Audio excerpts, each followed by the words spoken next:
Amis passionnés de cuisine, bonjour, je suis Sarah de Business Passion Cuisine.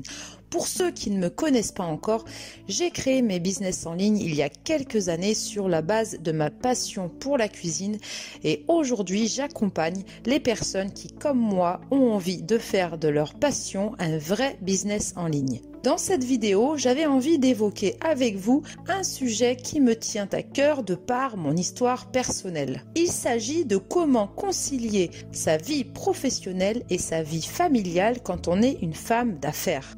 Loin d'atteindre la parité, mais de plus en plus de femmes se lancent dans l'entrepreneuriat. Même si les chiffres montrent que, dans l'ensemble, les femmes sont à la tête d'entreprises plus petites, car 40% des entreprises individuelles sont créées par des femmes contre seulement 17% de sociétés, de plus en plus de femmes s'accomplissent dans le rôle de chef d'entreprise. La motivation, la tenue des délais, la fixation d'objectifs sont des notions familières pour ces femmes d'affaires, mais on constate parfois que l'équilibre entre vie professionnelle et vie familiale reste compliqué à trouver. Bien évidemment, sans vouloir tomber dans des clichés féministes sur le fait que les femmes sont plus souvent sollicitées pour la gestion de la vie de famille que les hommes, il est surtout question ici de trouver l'équilibre parfait qui nous permette de passer un maximum de temps auprès de sa famille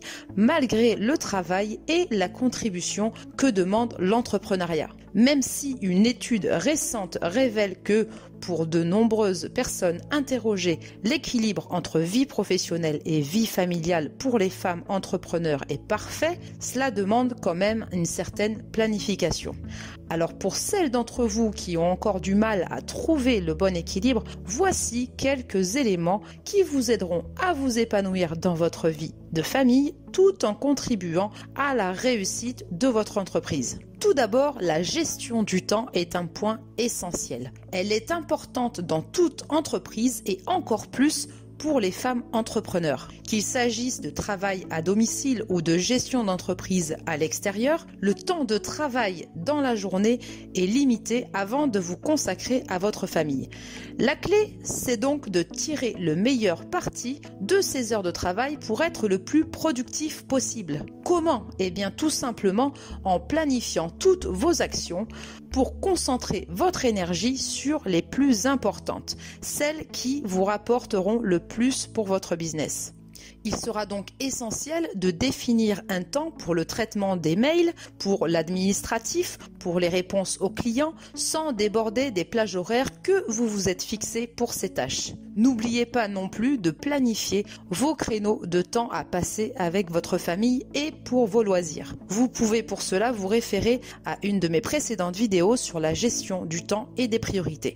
Deuxième point, la technologie qui se révèle être une aide précieuse. En effet, la technologie facilite la vie des femmes entrepreneurs car elle nous permet aujourd'hui d'effectuer des tâches à distance et nous permet donc de gérer les à côté comme par exemple les rendez-vous administratifs, les rendez-vous chez le médecin ou pallier à des imprévus comme un enfant malade ou un problème de mode de garde. Attention néanmoins au travers de la technologie qui peut aussi laisser le travail empiéter trop facilement sur notre vie personnelle, comme par exemple la consultation des emails ou la présence sur les réseaux sociaux pendant des moments en famille. C'est donc à vous de vous tenir cette rigueur et de ne pas vous laisser tenter. Enfin, troisième point essentiel, à mon sens, le conjoint qui sera un allié précieux. Bien souvent, une femme qui cherche à s'épanouir professionnellement a besoin du soutien de son conjoint. Soutien à la fois dans les tâches quotidiennes pour la soulager, mais surtout psychologiquement. Une femme que j'ai coachée pour la création de sa boutique en ligne me disait que ce qui lui compliquait la tâche dans le lancement de son business, c'était l'absence de soutien de son conjoint qui estimait que ce qu'elle souhaitait faire était tout simplement nul. Je lui ai juste expliqué que généralement, ce type de réaction venait de la peur de l'inconnu, venait du manque d'informations et du fait tout simplement que personne ne croira plus en votre projet que vous-même. Donc essayez d'occulter au maximum ce genre de remarques si vous voulez avancer, car dans certains cas, ces personnes n'ont eux-mêmes jamais eu le courage ni la motivation pour se lancer et ce ne sont généralement pas les meilleurs conseillers. Enfin, n'oubliez pas que lorsqu'on est une femme, on est confronté à des situations qui peuvent sembler périlleuses en étant salarié.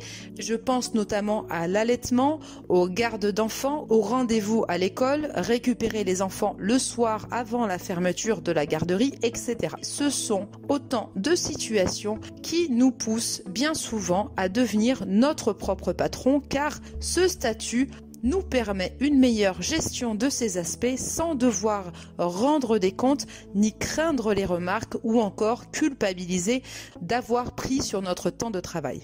Et c'est aussi en étant épanoui dans notre vie familiale qu'on est plus serein et plus productif d'un point de vue professionnel. Alors si vous n'avez pas encore franchi le pas, mais que vous vous reconnaissez dans ce que je viens d'évoquer, c'est justement le moment de changer les choses pour être enfin épanoui et libre. Après ça, et croyez-moi, je l'ai vécu, votre vie ne sera plus du tout la même. Donc pour ceux et celles qui souhaitent se lancer aujourd'hui pour faire de leur passion un vrai business en ligne, je vous rappelle que je vous offre un coaching personnalisé afin d'étudier ensemble votre projet. Pour cela, il suffit de m'envoyer un mail à l'adresse qui s'affiche ci-dessous et je vous répondrai sous 24 heures.